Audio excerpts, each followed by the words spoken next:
Because in love, it can bring out the best and the worst. Lady, don't shoot. A besotted teenager turns on her best friends. You don't bring guns to a marshmallow roast. I'm leaving. A mother chooses her boyfriend over her only child. I can't imagine what she would be thinking. And frankly, I don't want to. I don't want to think like Penny Boudreau. And a nurse becomes a killer on the run. She didn't regret anything. She did it for the love of her life. These deadly women live with blood on their hands, thanks to love gone wrong.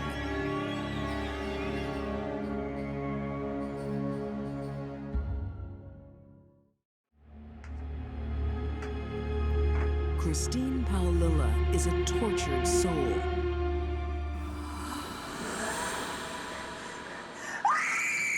She would be instantly terrified.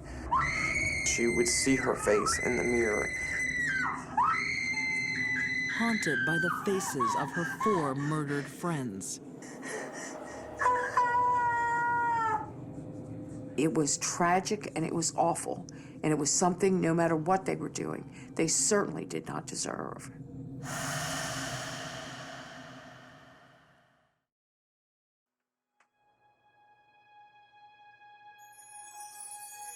Christine Paolilla has always been a loner. Teased as a child because of an embarrassing disease.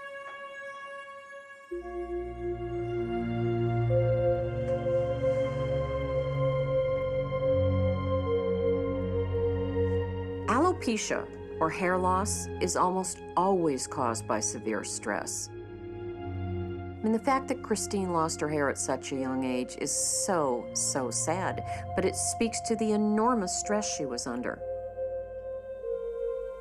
This poor little girl lost her daddy. She's only a couple years old. And then her mother turned to drugs, and that made it even worse.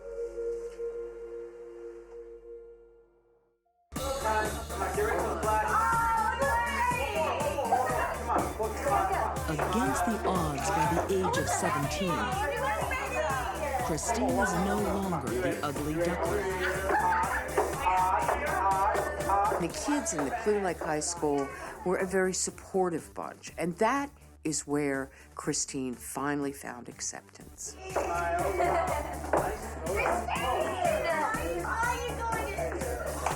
Life is on the up when she meets her first boyfriend, Chris Snyder. Christine's attraction to Chris is really no surprise. Chris was an outsider. Christine felt like an outsider all her life, so it was really a perfect match. Christine also has her first real girlfriends. Popular senior students, Rachel Colorutis and Tiffany Rowell. They knew Christine had been picked on and made fun of, and they kind of took her under their wing and made her feel accepted. Christine is now part of the in crowd, the party set. Tiffany was living in a home in her senior year in high school without any parent. She had a boyfriend who was very involved in ecstasy and marijuana, and there's a strong suspicion of a lot of drug dealing activity going on in the house.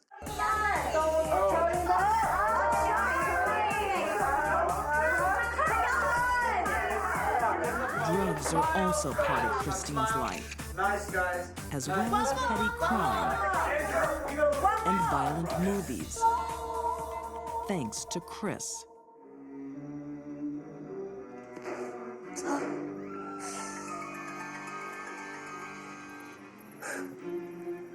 Have you ever thought about what it'd be like to actually kill someone? Chris was a very dark person. I think it'd be the biggest rush in the whole world. taking pretty much a path of destruction and not caring who he took with him. He seemed to be very much a sociopath. What would you say if I could get you a gun? He definitely was not the kind of influence that Christine needed if she was going to recover from her difficult past. That's something you might be interested in. Yeah. Yeah? I think Christine was a ticking time bomb, and Chris Snyder lit the fuse.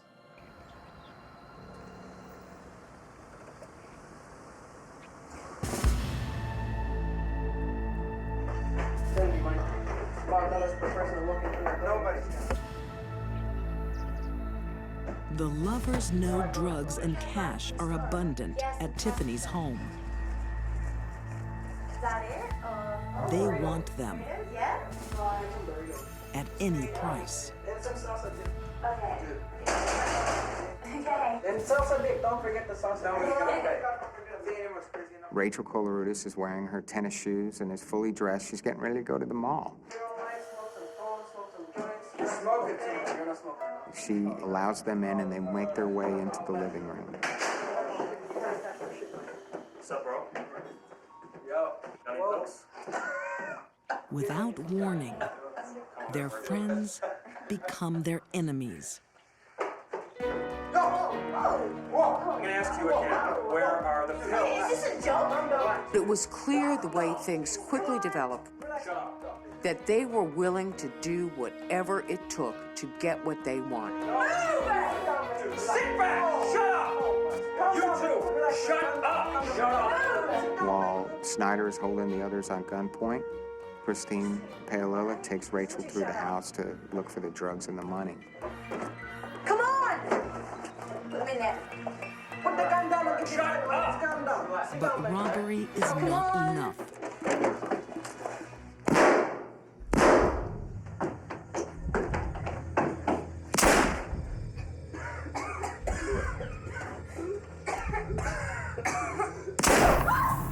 She absolutely laid out why she had to kill him. She said, don't rob your friends. You couldn't rob your friends because they would be able to identify you.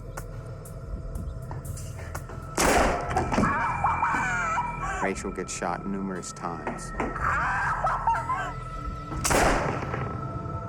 To her legs and to her buttocks and back area. And that Christine and Christopher then leave. Let's just go. Go!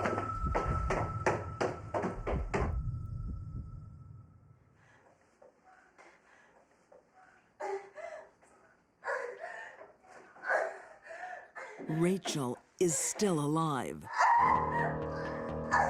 Critically wounded, she makes a desperate attempt to get help.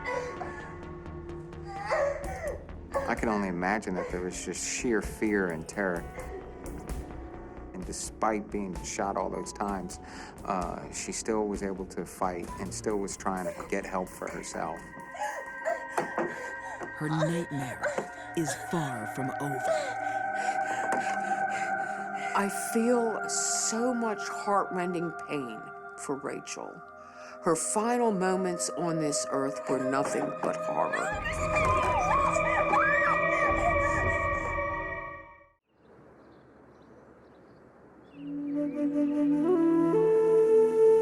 In the summer of 2003, in Clear Lake, Houston, 4 young friends are shot in cold blood.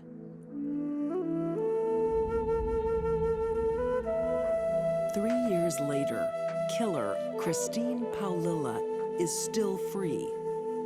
Or is she?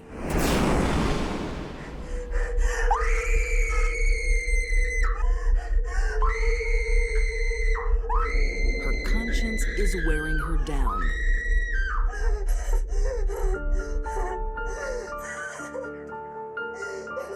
She really believed that Rachel was haunting her, that Rachel was warning her, saying that you're gonna end up paying for what you did to me.